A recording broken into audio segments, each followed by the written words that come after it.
I cannot believe So we I'm asked friends.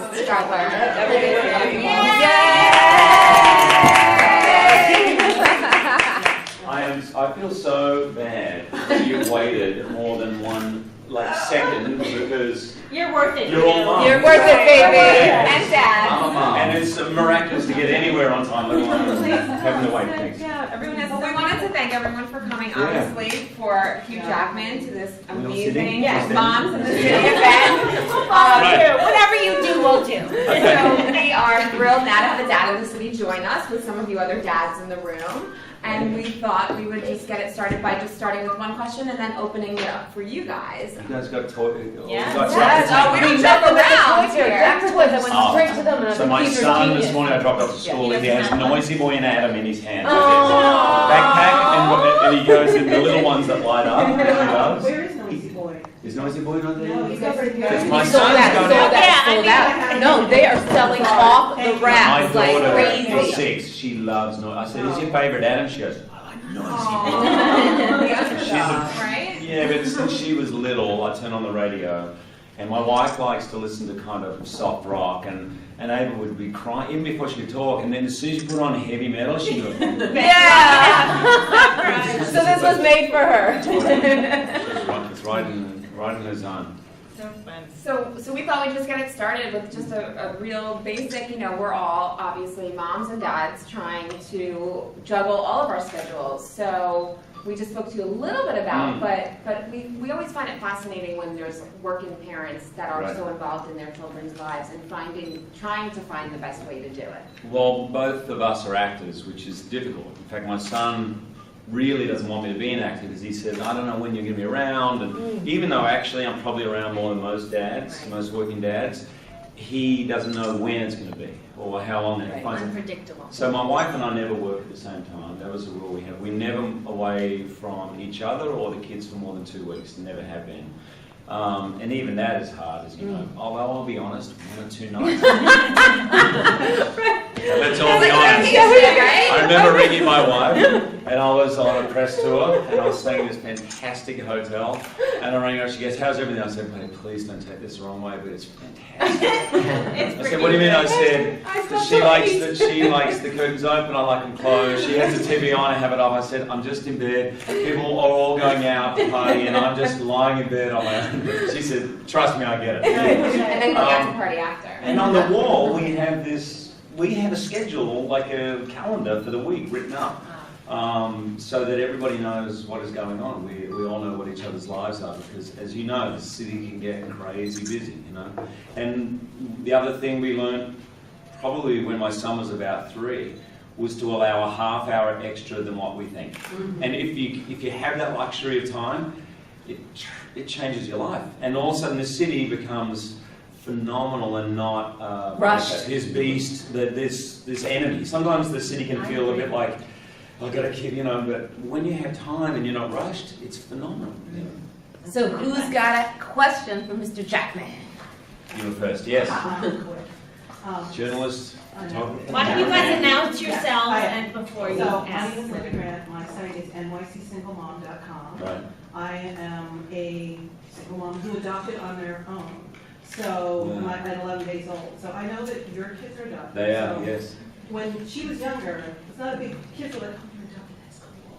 But now it's like, you're adopted. And they're a Really? little bit meaner than they Really? used to be. So I'm curious if your kids have experienced that, or if you No. had any advice? 'Cause No, I mean, we talked a lot. We always were open from the beginning with both our kids about it. In fact, there's been a couple of times where I've heard my kids say, I'm adopted, like, hey, I'm special. I'm here, cool. Yeah. So,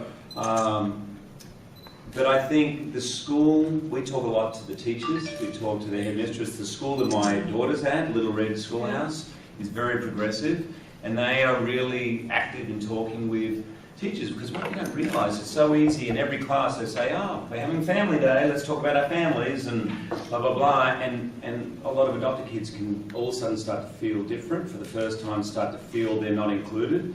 And so I think sometimes being proactive with teachers and just say, look, if there's any way, I'd like to know what you're teaching in social studies or history or family. Is there a way we can bring this up in a positive framework and the idea that there are families are made up in many different ways now. Well, that's why I live in New York. Single So many parents, different gay kids. parents, there's so many different things, and that's all to be celebrated and not to be seen as. That's great that you're being proactive.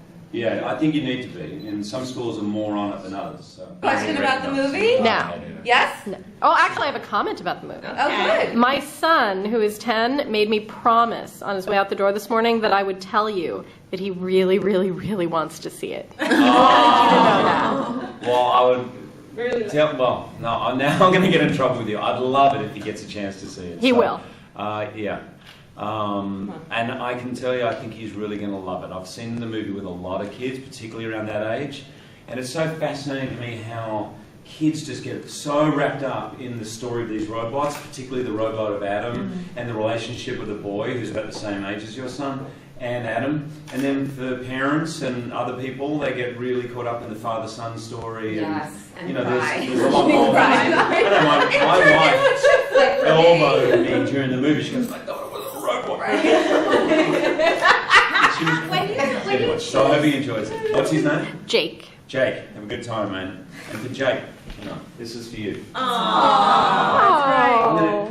He'll like Adam, but they'll all like Zeus secretly, even though he's so that's for you, Jake. Thank you so No much. problem. Monica, what's your You question? know, Yes. can I just interject really quick on that note? When you choose the movies that you do, do you see your kids watching it when you pick your Well, roles? this is the first movie I've done that they've seen. So this is the first, apart from Happy Feet and Flushed Away animated movies. The other ones, I know other kids watch X-Men, but I feel it's weird for them to see their dad slicing people's heads off. You know? a little undermining when I'm trying to get them not to fight each other. They live in New York, so you But see there's it that, everywhere. the one clip of me coming out of the tank going crazy, I occasionally show that to them to intimidate them. That's all. Go to bed.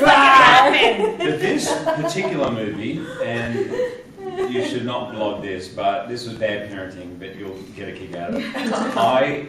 I got the script 3 days before I got a phone call from my agent, and normally you'd have like a week to read something, and you know what it's like, you need a week. Yeah. So about 3 days he said, oh, by the way, the director's in town tomorrow morning, so you've read the script, right? And I was like, finished. So he goes, well, you better read it tonight, mate, because you're going to talk with him tomorrow about it. I said, fine. So it was 8:30. 8 o'clock, it was always near the, as we call the Bed Bath and Beyond, right? You know, we were into the reading, and Oscar's right into Tintin. He says, Dad, can we read Tintin? I said, wow, you know, how about we read this really cool story about boxing robots? And he was like, what? I said, I think you'll really like it, thinking, I don't want to be up all night. So he said, you can read 5 pages. I said, okay. So after about 5 pages, I looked up, and he always draws while I read.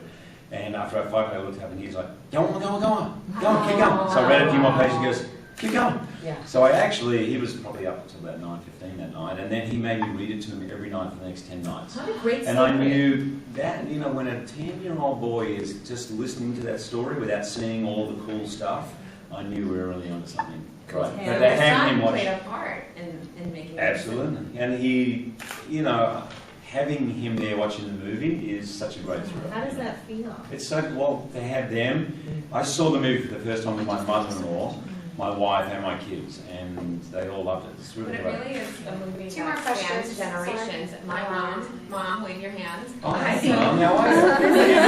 So That's grandma in the city. Grandma in the city, Grandma. exactly. So this is a movie that just, and a lot of what you do, because you really do appeal to such a wide range of ages, and so I think that says a lot probably about the choices that you're making with all of your endeavors. Well, you mentioned E.T. Yes. Yeah. I remember seeing E.T. with my father, and it's the first time I saw my father cry.